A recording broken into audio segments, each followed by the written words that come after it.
Hello বন্ধুরা, আমি কৃষ্ণা। তো আমার ভিডিও তোমাদের কেমন লাগে অবশ্যই কমেন্টে জানিও। ভালো লাগলে লাইক, কমেন্ট, সাবস্ক্রাইব করে পাশে থেকো। আর দেখো, কালকে এই মাছটা বাজার থেকে কিনে এনেছিলাম। অনেক বছর পর আমি এই মাছটা কালকে রান্না করে খেয়েছি, দারুণ খেতে লেগেছে।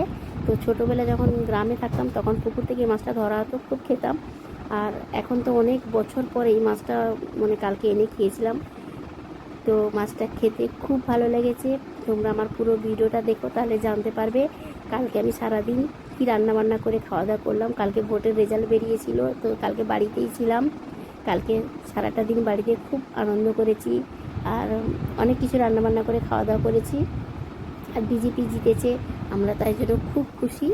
তো চলো, আমি রান্না করছি। দেখো, কালকে করেছিলাম, তো এই মাছটা ভাজা করছি এখন। আর ভিডিওটা ভালো লাগলে লাইক, কমেন্ট, সাবস্ক্রাইব করে অবশ্যই পাশে থেকো। তোমাদের একটা সাবস্ক্রাইব, একটা সুন্দর কমেন্টে আমার আরও ভিডিও বানানোর উৎসাহটা বাড়িয়ে দেয়। এইটুকু তো তোমরা পাশে থাকতে পারো লাইক কমেন্ট করে। তো তোমরা লাইক কমেন্ট করলে আমার সত্যি খুব ভালো লাগে। অবশ্যই কমেন্টে জানিও তোমাদের ভিডিওটা কেমন লাগলো। সবাই ভালো থেকো, সুস্থ থেকো, আর আমার সঙ্গে থেকো। চলো ভিডিওটা এবার দেখে নাও, আমি এবার সারাদিন কী করলাম, বাড়িতে রান্নাবান্না কী খাওয়া দাওয়া করলাম। তো দেখো, প্রথমে মাছটা ভেজে দিচ্ছি এখানে। তারপরে মাছটাকে খুব সুন্দরভাবে আমি রান্না করে নেব, পুরো পেঁয়াজ টমেটো দিয়ে একদম মাছটা গায়ে গায়ে গায়ে গায়ে করে রান্না করে নেব। আর দেখো, আমি এখানে রান্না করবো যে তেল চচ্চড়ি। এই তেলটা দিয়ে আলু পেঁয়াজ দিয়ে চচ্চড়ি করব, সেটা আমি কেটে রেডি করে রেখেছি। আর আমার মাছটা এখনও ভাজা হচ্ছে। আর কালকে তোমরা রেজাল্ট বেরোবার দিন তোমরা বাড়িতে কী রান্না খাওয়া করলে অবশ্যই কিন্তু কমেন্টে জানিও, ঠিক আছে? তো দেখো, আমার ওই দুটো মাছ ভাজা হয়ে গেছে, আর একটা মাছ ছিল, এটা আমি দিয়ে দিচ্ছি। আর এটা বাচ্চারা খাবে না, আমি আর তোমার দাদাভাই খাবো। তো দেখো আমার রান্নার ভিডিও। হ্যালো বন্ধুরা, আমি কালকে বলেছিলাম পুঁটি মাছের রান্নার ভিডিও তোমাদের সাথে শেয়ার করব। তো দেখো, কালকে আমার ভিডিওটা শেয়ার করা হয়নি, তো এই ভিডিওটা আমি আজকে শেয়ার করছি। তো আমি পুঁটি মাছটা রান্না করার জন্য দেখো, আমি মশলাটা কষিয়ে নিচ্ছি। তো পেঁয়াজ টমেটো দিয়েই আমি এই মাছটা রান্না করবো, জিরে দিয়ে। তো চলো, এদিকে দেখো মাছটা ভেজে রাখা আছে, আর আমি ভালো করে মশলাটা কষিয়ে নিই। তোমরা কিন্তু পুরো ভিডিওটা দেখতে থাকো। আর ভিডিওটা কেমন লাগলো অবশ্যই কমেন্টে জানিও, আমার মাছের ঝোলের রেসিপিটা তোমাদের কেমন লাগলো। আর ভালো লাগলে তোমরা একটু লাইক কমেন্ট করে পাশে থেকো। তো চলো, আমার মশলা কষানো এখনও হচ্ছে। তো আর আমি কালকে আর কি রান্না করেছিলাম সেটাও তোমাদের সঙ্গে শেয়ার করব আজকে। তো দেখো, আমি এদিকে পাট শাকটা কেটে ধুয়ে ঝুড়িতে রেখেছি, কারণ আজকে আমি পাট শাকের ঝোল করব রসুন আর কাঁচা লঙ্কা ফোড়ন দিয়ে। পাট শাকের ঝোলটা আমার খুব ভালো লাগে। আরও কিছুটা পাট শাক আছে ফ্রিজে, সেটা অন্য একদিন ভাজাও করব। আর আজকে পাট শাকের ঝোল করব। আর এদিকে দেখো, আমার মশলাটা কষানো হয়েছে, আমি পরিমাণ মতন জল দিয়ে দিলাম।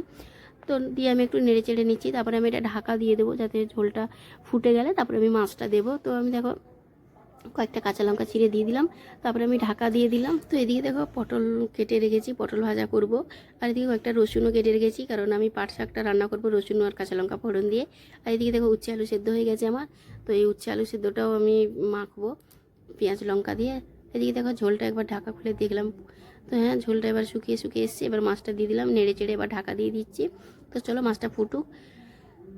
তো দেখো, আমার মাছটা হয়ে গেছে গায়ে গায়ে। তো এবার মাছটা আমি একটা বাটিতে ঢেলে নেব। তো চলো, আমি মাছটা ঢেলে নিই। তো দেখো, আমার মাছটা ঢালা হয়ে গেল।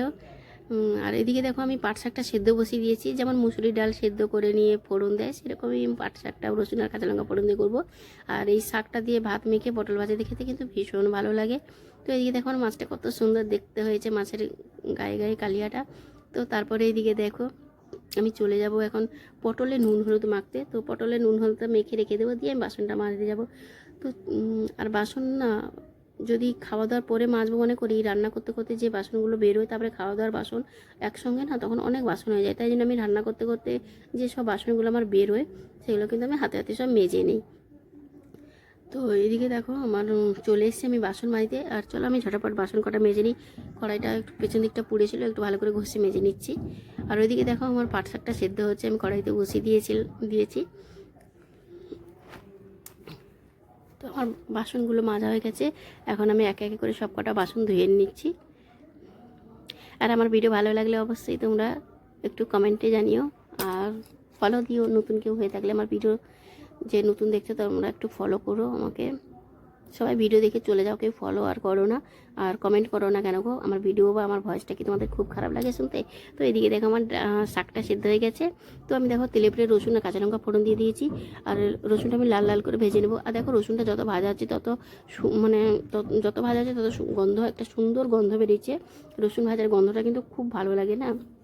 তো দেখো আমার রসুনটা লাল লাল করে ভাজা যেতে আমি ওই সেদ্ধ করা শাকটা দিয়ে দিলাম, যেমন ডাল ফোড়ন দিয়ে যেরকমই করে নিলাম। তো এটা এবার ফুটে যাবে, তারপরে আমি এটা ঢেলে নেব একটা অন্য গামলাতে। তো দেখো আমার ওইদিকে শাকটা হয়ে গেছে, এখন আমি কড়াইতে তেল দিয়ে পটল কটা ভেজে নেব। তো পটল আমার ভাজা হচ্ছে, আর এদিকে দেখো আমার ভাত হয়ে গেছে। তো তোমরা সবাই ভালো থেকো, সুস্থ থেকো, টাটা।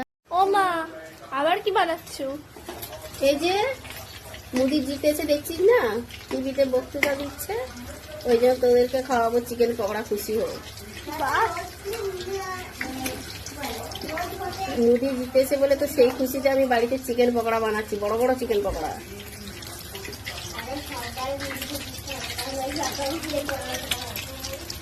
তোরা বলেছিলি না যে ভালো মন্দ খাওয়া, ভালো মন্দ খাওয়া, আমি বললাম না যদি বিজেপি জিতে তবেই ভালো মন্দ খাওয়াবো। আর সারাদিন দেখ কত কি ভালো ভালো খাওয়ালাম বল। তাহলে দিদি জিতেছে আর সেই খুশিতে আমি চিকেন পকোড়া খাওয়াচ্ছি বন্ধুরা।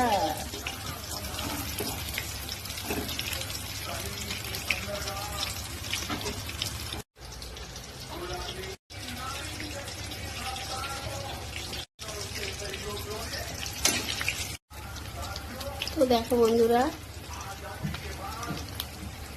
আবার ছেড়ে দিয়েছি তেলের উপরে বাকি চিকেন পকোড়াগুলো, আর এখানে দেখো এগুলো ভাজা হয়ে গেছে, আর এগুলো এখানে ছেড়ে দিয়েছি, এখন হচ্ছে ভাজা। তো একদম লাল লাল করে পকোড়া ভেজে নিয়েছি, প্রচণ্ড গরম, একটু ঠান্ডা হোক। তারপরে এখানে একটু সস নিয়ে সবাই মিলে খাবো। মামা সসটা বার করো ফ্রিজ থেকে।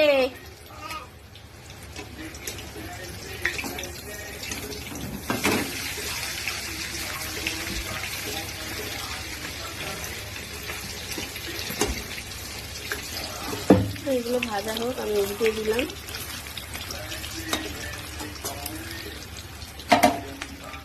আমি তো তখন সসটা সাইডে দিয়ে রেডি করে নিই। দেখো এই সসটা খাবো।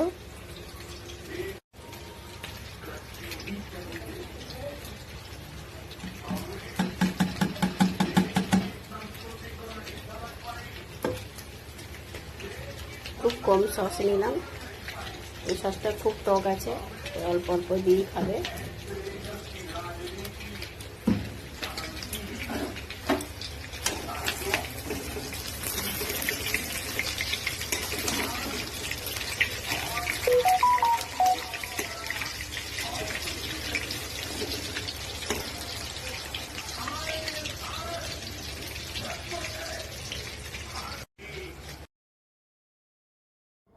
তো চলো বন্ধুরা, পকোড়া রেডি, নিয়ে যাই ওই ঘরে। তোমাদের দাদাভাই টিভি দেখছে, টিভিতে খবর দেখছে। তো তোমার দাদাভাইকে বলছি না ওঠো, এবার পকোড়া এসে গেছে, জয় শ্রীরাম, তাই বলছি। সত্যি আজকে খুব খুশি আমরা যে বিজেপি জিতেছে। তো চলো, আমার মেয়ে খেয়ে দেখে বলছে কেমন হয়েছে। আমার ছোটো মেয়ে কিন্তু দৌড়ে চলে এসছে দেখো। তো চিকেনের পকোড়াটা খেতে কিন্তু খুব ভালো ছিল, খুবই টেস্টি হয়েছিল। তো আমরা খেয়েছি সবাই, সবাই ভালো থেকো, টাটা।